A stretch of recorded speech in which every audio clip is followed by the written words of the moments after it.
노래 연습장 등지에 인력을 소개해주는 업체에서 코로나19 확진자가 여러 명 나왔습니다. 확진자들은 증상이 나타나고도 한 달 가까이 여러 업소에 가서 일했다고 합니다. 또 다른 집단 감염의 고리가 되지 않을까 걱정되는 상황입니다만 확진자 동선 파악 등 역학조사는 제대로 이루어지지 않고 있습니다. 오늘 첫 소식은 조지한 기자가 전해드립니다. 노래 연습장에 인력을 소개하는 대구의 업체에서 도우미 4명과 관리소장 1명 등 5명이 코로나19 확진 판정을 받았습니다. 지난달 28일 첫 증상이 나타나고 20일이 더 지났습니다. 그 사이 수성구를 중심으로 여러 업소에 도우미로 나간 것으로 파악됩니다. 긴급 역학조사에 나섰지만 언제 어느 곳에 얼마나 머물렀는지 등은 제대로 드러나지 않고 있습니다.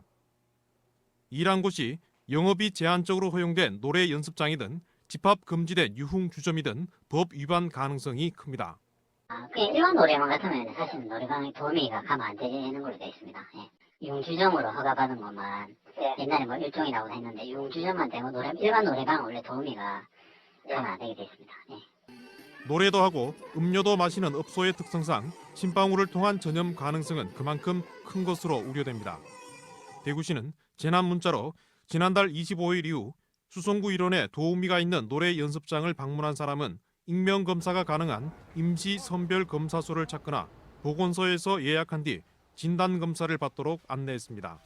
이분들의 정상일이 12월 27일, 8일 정도로 거슬러 올라가니까 12월 이후 노래 연습장을 이용하실 분은 정상 유무와 관계없이 대구시는 첫 증상이 나타나기 전부터 한 달가량 이들이 어느 업소에 나갔는지 동선을 파악해달라며 경찰에 수사 의뢰했습니다.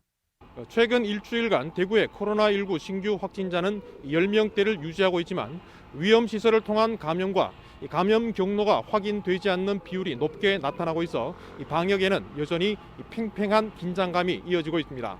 MBC 뉴스 조지한입니다.